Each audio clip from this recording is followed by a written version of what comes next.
Indian AC manufacturing company PG Electroplast कुछ interesting situation से deal कर रहा है।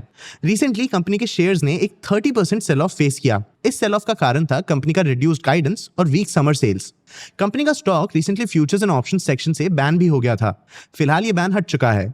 कंपनी के स्टॉक्स पे रेगुलेटरी लिमिट से ज्यादा एफएनओ ऑर्डर्स प्लेस कर दिए गए थे, इसलिए इस स्टॉक पे बैन लग गया था। और अब कंपनी ने एक ग्लोबल पीओएस या point of sales device maker Pax technologies के साथ एक पार्टनरशिप अनाउंस किया है। इस पार्टनरशिप के अंडर पीजी इलेक्ट्रोप्लास्ट अपने एग्जिस्टिंग फैसिलिटीज में PACS branded POS devices manufacture करेगा। इस पार्टनरशिप के थ्रू पीजी इलेक्ट्रोप्लास्ट पेमेंट्स और फिनटेक हार्डवेयर इंडस्ट्री में एंटर करेगा। Company currently consumer electronic space में ऑपरेट करती है और इस पार्टनरशिप के थ्रू कंपनी अपने ऑपरेशंस डाइवर्सिफाई करेगी। कंपनी ने रिसेंटली फाइनेंशियल ईयर 26 के क्वार्टर 1 का रिजल्ट भी अनाउंस किया। आज की वीडियो में हम पीजी इलेक्ट्रोप्लास्ट के फाइनेंशियल्स एक्सप्लोर करेंगे। हम कंपनी के फाइनेंशियल पोजीशन और करंट परफॉर्मेंस को देखेंगे। हम कंपनी के पैक्स टेक्नोलॉजीज के साथ पार्टनरशिप को भी एक्सप्लोर करेंगे। एंड में हम कंपनी के फ्यूचर प्लान्स और मैनेजमेंट आउटलुक भी डिस्कस करेंगे। चलिए शुरू करते हैं। सबसे पहले पीजी इलेक्ट्रोप्लास्ट के फाइनेंशियल्स। पीजी इलेक्ट्रोप्लास्ट एक नोएडा बेस्ड कॉन्ट्रैक्ट मैन्युफैक्चरर है। कंपनी का रेवेन्यू फाइनेंशियल ईयर 16 से फाइनेंशियल ईयर 25 तक 38.5% CAGR से ग्रो हुआ है। मतलब कंपनी का रेवेन्यू हर 2 साल में ऑलमोस्ट डबल हुआ है। फाइनेंशियल ईयर 25 तक कंपनी का रेवेन्यू 4,905 करोड़ रुपीस तक बढ़ गया। इंटरेस्टिंगली कंपनी का एबिटा एनुअली 42.6% ग्रो हुआ। ये उनके रेवेन्यू ग्रोथ से भी ज्यादा है। मतलब कंपनी कंटिन्यूअसली अपने ऑपरेशंस की एफिशिएंसी बढ़ा रही है और कंपनी का ऑपरेटिंग लेवरेज भी स्ट्रांग है। इसका मतलब है कि कंपनी ने अपने फिक्स कॉस्ट को मेंटेन करते हुए प्रोडक्शन वॉल्यूम्स इंक्रीज किए हैं। इससे कंपनी का फिक्स कॉस्ट ज्यादा नंबर ऑफ यूनिट्स में स्प्रेड आउट हो गया, जिससे कंपनी का प्रॉफिट पर यूनिट भी इंप्रूव हुआ। कंपनी के फाइनेंशियल्स ओवरऑल ग्रोथ दिखा रहे हैं, लेकिन कंपनी का रेवेन्यू डिस्ट्रीब्यूशन एक प्रॉब्लम दिखाता है। रूम एयर कंडीशनर कंपनी का एक स्ट्रॉन्ग सेगमेंट है, लेकिन कंपनी इस सेगमेंट पे बहुत ज्यादा डिपेंड करती है। फाइनेंशियल ईयर 26 के फर्स्ट क्वार्टर में रूम एयर कंडीशनर सेगमेंट ने 1015 करोड़ रुपीस का रेवेन्यू जनरेट किया। ये कंपनी के टोटल क्वार्टरली रेवेन्यू का 68% था। वॉशिंग मशीन्स ने कंपनी के टोटल क्वार्टरली रेवेन्यू में 8% कंट्रीब्यूट किया और एयर कूलर्स, इलेक्ट्रॉनिक्स और इमर्जिंग कैटेगरीज ने रिमेनिंग 24%। मतलब इतना तो क्लियर दिख रहा है कि पीजीईएल रूम एयर कंडीशनर सेगमेंट पे बहुत डिपेंडेंट है। जब तक इस सेगमेंट का परफॉर्मेंस अच्छा रहेगा कंपनी को कोई प्रॉब्लम नहीं होगी। लेकिन ये सेगमेंट सीजनल भी है। सीजनल चेंजेस के कारण एसी डिमांड बहुत वॉलेटाइल हो जाती है। पीजीईएल जैसी एसी मैन्युफैक्चरिंग कंपनी पे इस डिमांड वॉलेटिलिटी का नेगेटिव इंपैक्ट पड़ सकता है। हमने रिसेंटली इंडियन सीजन चेंज का वोल्टास के बिजनेस में इंपैक्ट पे एक वीडियो बनाया है।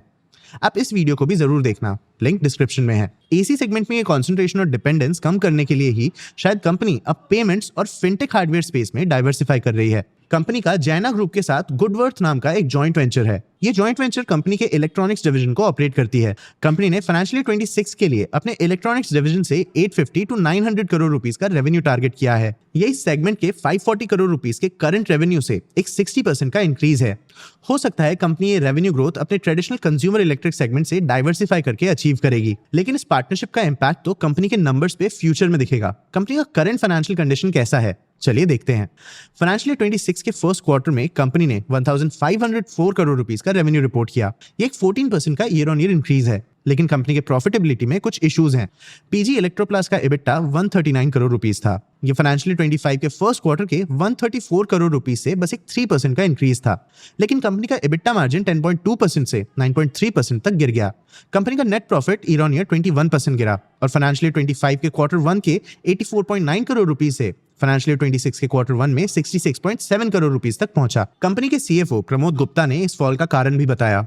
उन्होंने कहा कि कंपनी के प्रॉफिट मार्जिन्स पे मेजरली एसी वॉल्यूम्स का नेगेटिव इंपैक्ट पड़ा। उन्होंने ये भी कहा कि कुछ कॉस्ट प्रेशर्स के कारण भी कंपनी के मार्जिन्स पे नेगेटिव इंपैक्ट पड़ा। जैसा मैंने बताया, कंपनी अपने एसी सेगमेंट पे बहुत हेवीली डिपेंडेंट है। फाइनेंशियल ईयर 26 के फर्स्ट क्वार्टर में अर्ली मॉनसून के कारण एसी डिमांड पे नेगेटिव इंपैक्ट पड़ा।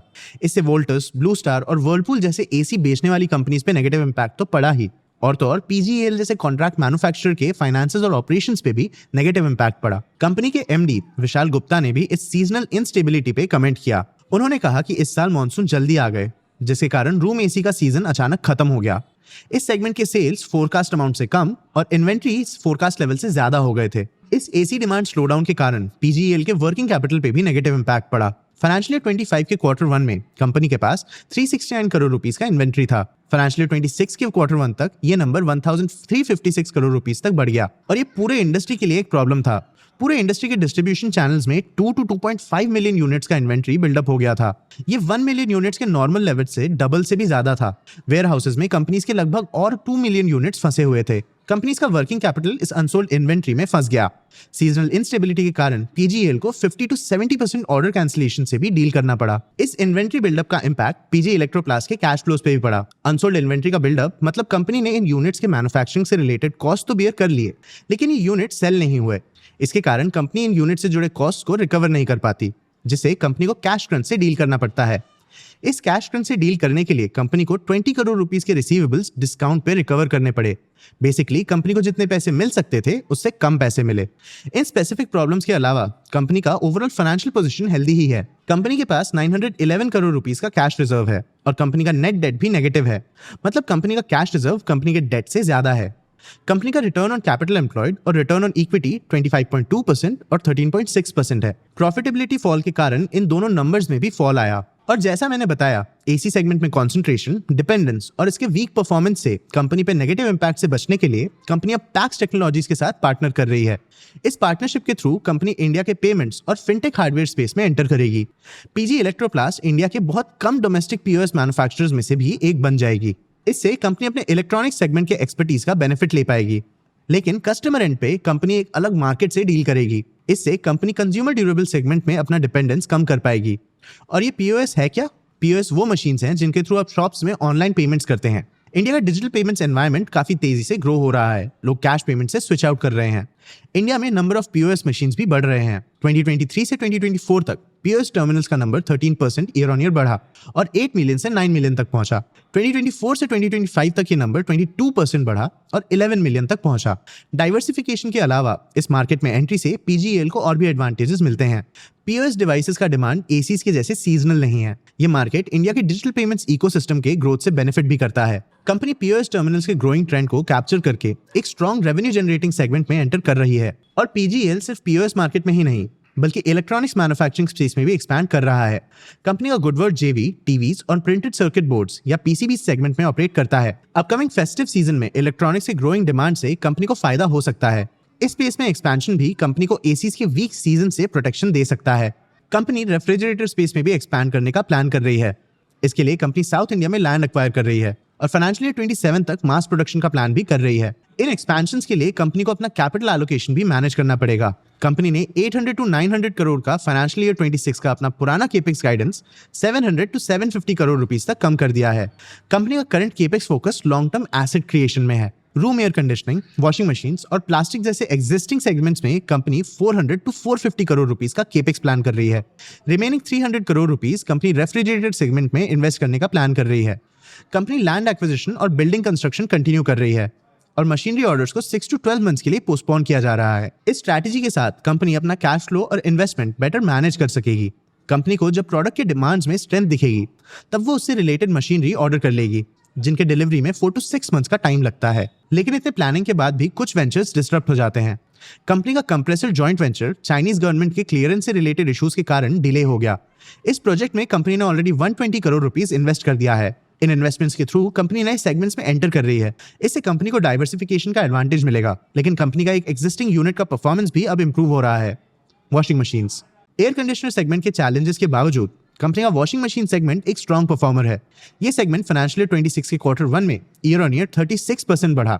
मैनेजमेंट इस सेगमेंट से पूरे फाइनेंशियल ईयर में 40 to 45% का ग्रोथ एक्सपेक्ट कर रहा है। वॉशिंग मशीन सेगमेंट के सक्सेस का कारण है कंपनी का कैपेसिटी एक्सपेंशन। पीजी इलेक्ट्रोप्लास्ट के पास ऑलरेडी 2 मिलियन यूनिट्स का एनुअल कैपेसिटी है। कंपनी करंट कैपेसिटी के थ्रू ऑलरेडी काफी बड़ा मार्केट शेयर कैप्चर कर सकती है। फर्दर एक्सपेंशन के थ्रू कंपनी का प्रोडक्शन कैपेसिटी और इंप्रूव हो सकता है। और तो और वॉशिंग मशीन्स का डिमांड पैटर्न एसी से ज्यादा प्रेडिक्टेबल भी होता है। तो कंपनी न्यू और एग्जिस्टिंग सेगमेंट्स में एंट्री और एक्सपेंशन प्लान कर रही है। इन एक्सपेंशन से रिलेटेड कंपनी के मैनेजमेंट ने अपना फ्यूचर आउटलुक भी शेयर किया। फाइनेंशियल ईयर 26 के लिए कंपनी ने लगभग 5,800 करोड़ रुपीस का स्टैंडअलोन रेवेन्यू का गाइडेंस दिया है। प्रॉफिटेबिलिटी की बात करें तो मैनेजमेंट फाइनेंशियल ईयर 26 में लगभग 300 करोड़ रुपीस का नेट प्रॉफिट एक्सपेक्ट कर रही है। पीजी इलेक्ट्रोप्लास्ट का परफॉर्मेंस फाइनेंशियल ईयर 26 के फर्स्ट क्वार्टर में मिक्स था। एसी सेगमेंट कंपनी का स्ट्रेंथ तो है, लेकिन कंपनी का इस सेगमेंट पे डिपेंडेंस एक प्रॉब्लम है। वीकर समर और अर्ली मॉनसून के कारण इस सेगमेंट का डिमांड भी वीक हुआ और इससे कंपनी के परफॉर्मेंस पे नेगेटिव इंपैक्ट भी पड़ा। इसीलिए कंपनी अब मल्टीपल नए और एग्जिस्टिंग सेगमेंट्स में एंटर और एक्सपैंड कर रही है। आपको क्या लगता है, क्या पीजी इलेक्ट्रोप्लास्ट का एक्सपेंशन स्ट्रैटेजी कंपनी को डाइवर्सिफिकेशन का बेनिफिट दे पाएगा, या कंपनी एक साथ मल्टीपल सेगमेंट्स हैंडल करने के कारण अपना फोकस खो देगी? अपने व्यूज हमें कमेंट सेक्शन में जरूर बताना। आगे आप कौन से टॉपिक्स पे वीडियोस देखना चाहते हो, ये भी हमें कमेंट सेक्शन में जरूर बताना। अगर ये वीडियो आपको इन्फॉर्मेटिव लगा तो इसे लाइक और शेयर जरूर करना। ऐसी और वीडियोस के लिए चैनल को सब्सक्राइब भी कर लेना। आज की वीडियो के लिए इतना ही। मैं हूं आपका होस्ट देव। मिलते हैं अगले वीडियो में।